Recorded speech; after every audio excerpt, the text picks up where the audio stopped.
हाय Gemini, कैसे हैं आप लोग। मैं आप लोगों के लिए टैरो रीडिंग लाई हूँ फ्रॉम 21 मई टू 31 मई। तो देख लेते हैं क्या है आप लोगों के लिए मैसेजेस। और ये एक जनरल रीडिंग है तो ये सबके साथ रेजोनेट नहीं करेगी। मैसेजेस फॉर जेमिनाई 21 टू 31 मई। मिथुन राशि वालों के लिए बताएं 21 से 31 मई कैसा रहेगा। प्लीज एंजल्स गाइड करें 21 टू 31 मई 2024 फॉर जेमिनाई। जेमिनाई यानी मिथुन राशि। मिथुन राशि वालों के लिए बताएं 21 टू 31 मई मैसेजेस दें।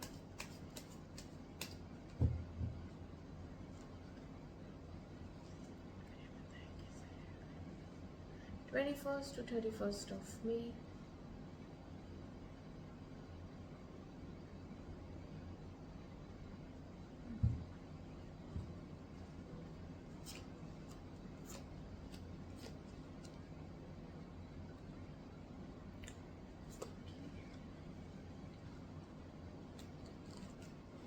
टेम्परेंस क्यों आई है? टेम्परेंस क्यों आई?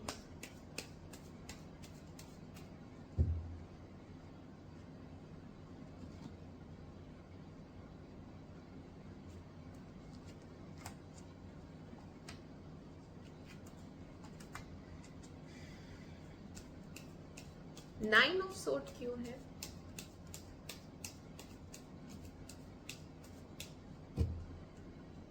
9 ऑफ सोर्ड्स क्यों है?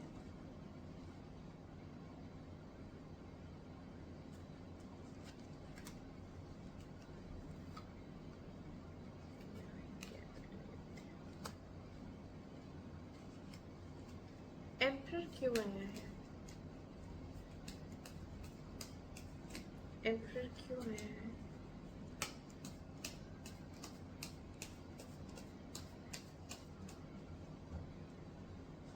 एम्परर क्यों आया है?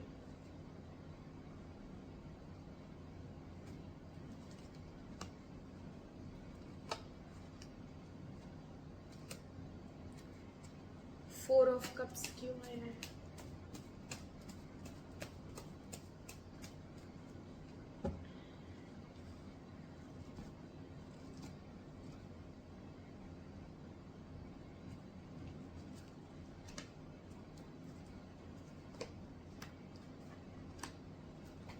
एंड 5 ऑफ कप्स क्यों आया है?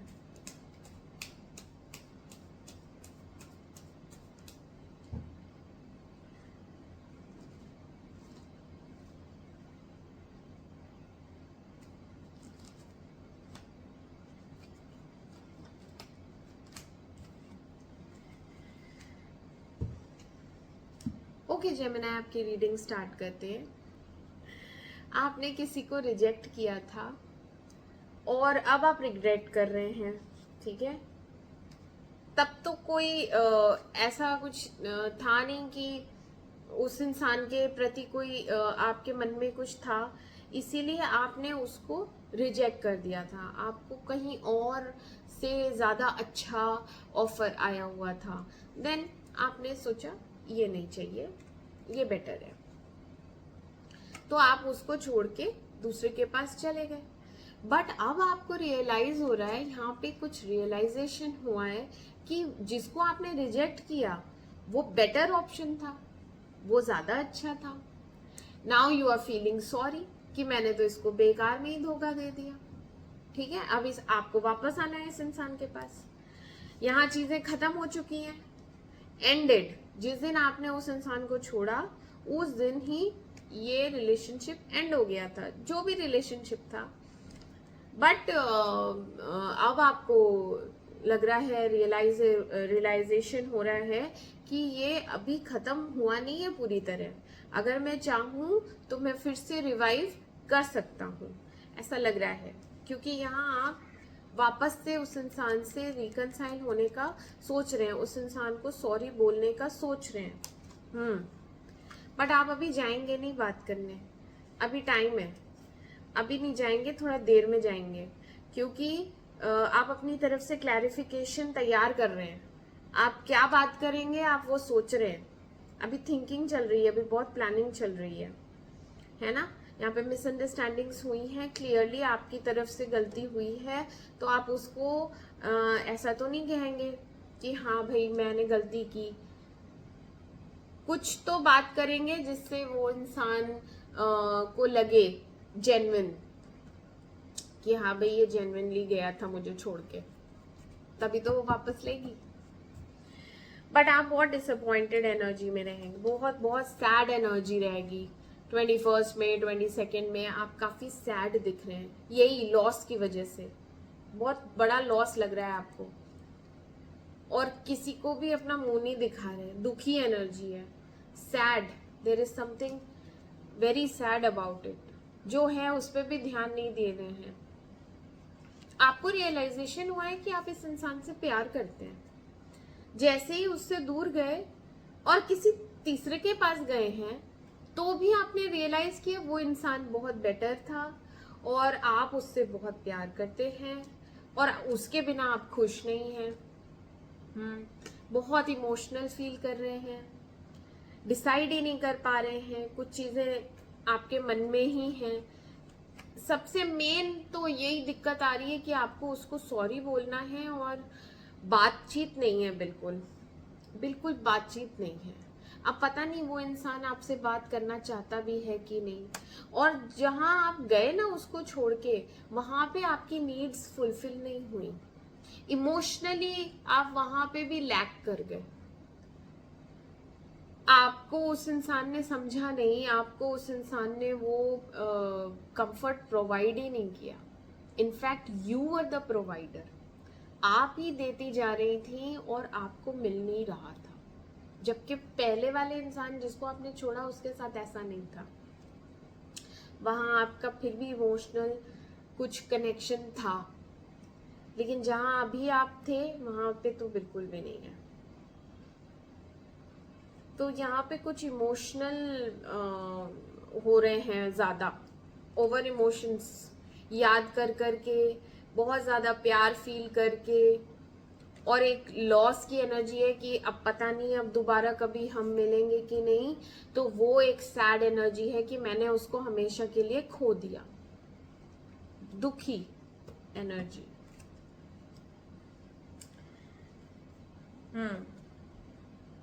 कुछ लोग यहाँ पे मैरिड दिख रहे हैं, शादी है, ठीक है, और ये शादी में आप बिल्कुल भी खुश नहीं है।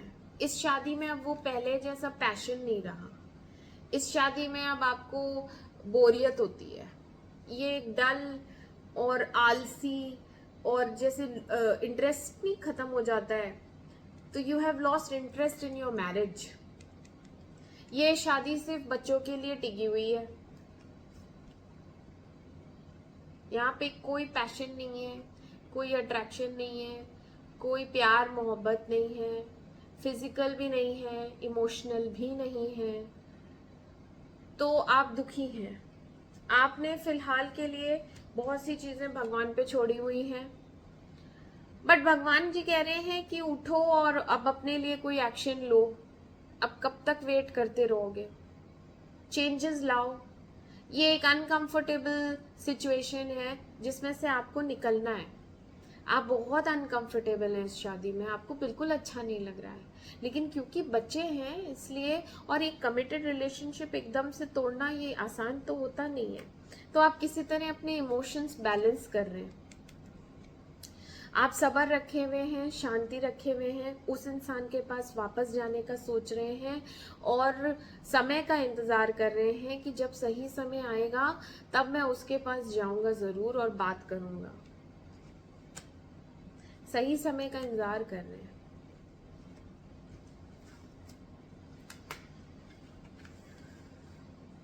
फिर आगे क्या होता है, कुछ तो क्लैरिटी मिली है आपको, ठीक है। जिन बंधनों में आप बंधे हुए हैं, जैसे एक शादी ही है, तो आप बहुत सोच रहे हैं, बहुत सोच रहे हैं क्या करूं मैं दुखी हूं, मैं ठीक नहीं हूं, मैं इस शादी में खुश नहीं हूं, मैं क्या करूं। फिर आप डिसाइड करेंगे कि मैं अपने बंधनों को खोलूंगा, इस शादी में ही रह के अब शादी तो नहीं तोड़ सकते, लेकिन इस शादी में ही रह के कुछ तो बाउंडेशंस हैं जो मैं ब्रेक कर सकता हूँ। तो आप अपने बाउंडेशंस ब्रेक करने का सोचेंगे या सोचेंगी, और उसमें आप दिमाग में इतनी चीजें चल रही होती है ना, परेशानियां, रातों को नींद नहीं आना, एंजाइटी लेवल बहुत ज्यादा है, बेचैनी कि मेरा क्या होगा, मेरा होगा क्या आखिर।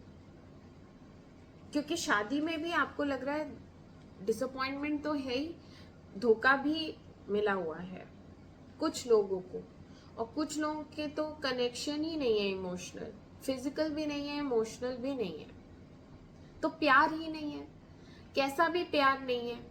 तो आप सोचती रहती हैं कि क्या करूं मैं इस शादी का। जिस इंसान से आपका ब्रेकअप हुआ है, आप उस इंसान को फोन पे उसका स्टेटस या स्टोरीज ये सब आप देखती हैं, उसके बारे में जानने के लिए बहुत क्यूरियस रहती हैं, उसको देखती हैं, और देख के उसकी याद और आती है तो फिर रोती भी हैं। और अपने आप को बंधा हुआ फील करना, अपने आप को रिस्ट्रिक्टेड मोड पे रखना, उस वजह से भी आप सो नहीं पाते, एंजाइटी लेवल रहता है हाई, टेंशन रहती है आपकी, स्ट्रेस रहता है काफी। मिडिल पार्ट बहुत तकलीफ का है आपका जेमिनी, बट आप इन तकलीफों से निकलेंगे। लास्ट के दिनों में भी आप वापस से अपने एम्परर मोड में आ रहे हैं। एम्परर क्या होता है? एम्परर राजा होता है, ये कंट्रोल कर लेता है। कितनी भी कठिन जिंदगी हो, कितना भी मुश्किल वक्त हो, आप उसमें से निकल आएंगे। क्यों? क्योंकि आप ठान लेंगे कि मुझे इसमें से निकलना है, मैं बहुत दिनों तक दुखी नहीं रह सकती या रह सकता है, मैं जेमिनी। आप लोग मल्टीटास्किंग होते हैं, आप लोग 10 चीजें कर रहे होते हैं, आप लोग की हॉबीज, आप लोग हंसते बोलते हैं, पॉजिटिव थिंकिंग के लोग होते हैं। तो यहाँ पे आप एक सिचुएशन पे कंट्रोल पाते हुए नजर आ रहे हैं। हार्ड वर्किंग बहुत है, आप अपने काम पे ध्यान देंगे। आपका विजडम, आपकी नॉलेज आपको ये बताएगा कि आगे क्या करना है। ठीक है। दिल डेफिनेटली टूटा हुआ है, दिल टूटा हुआ है। या फिर आप हो सकता है यहाँ पे प्लेयर एनर्जी में रहेंगे। अलग अलग लोगों की अलग अलग एनर्जीज हैं। अगर आप खुश मिजाज रहना चाहते हैं, हंसने बोलना चाहते हैं, तो आप फिर प्लेयर एनर्जी में आ जाएंगे। फिर तो आप फ्लर्ट करेंगे, लोगों से हंसेंगे, बोलेंगे, मस्ती करेंगे। लेकिन यहाँ पे पुरानी यादें आपको तंग करेंगी। बैक ऑफ द माइंड वो पुराना पर्सन आपके दिमाग में चलता रहेगा। ठीक है। ओवर इमोशनल भी रहेंगे। ठीक है। बट आप उसमें से भी निकल आएंगे, ऐसा नहीं है। ओवर इमोशनल रहेंगे एंड ओवर डिमांडिंग भी रहेंगे इमोशंस में, बट आप उसमें से निकल आएंगे। पुरानी यादें, ये सब चलता रहेगा, बैक ऑफ द माइंड चलता रहेगा। थोड़ी थोड़ी देर में फ्लैशेस आते रहेंगे, थोड़ी थोड़ी देर में इमोशनल होते रहेंगे, फिर थोड़ी देर बाद ठीक हो जाएंगे, कंट्रोल कर लेंगे इमोशंस, फिर आगे बढ़ेंगे, काम करेंगे, लोगों से मिलेंगे जुलेंगे। ठीक है। तो ये होगा लास्ट के दिनों में 31 मई तक। ओके जेमिनी, और काफी स्ट्रेंथ है आप में, सहन शक्ति बहुत बढ़ जाएगी। बहुत से लोगों का यहाँ पे कन्फ्रंटेशन दिख रहा है, बातचीत होती हुई दिख रही है, और आप आमने सामने होंगे या आप कैसे भी बात करेंगे जिसमें आप सवाल जवाब करते हुए दिख रहे हैं कि मुझे जानना है। क्योंकि एम्परर आया है और स्ट्रेंथ आया है, तो यहाँ पे काफी होता नहीं है अथॉरिटी से बात करना कि क्या है ये। हो सकता है आप अपने स्पाउस से बात करें, या हो सकता है आप उस इंसान से बात करें जो आपको छोड़ के गया है ना, या फिर उस इंसान को आप फिर से रिकनसाइल करने के लिए बात करें। तो यहाँ एक कन्फ्रंटेशन एनर्जी भी है।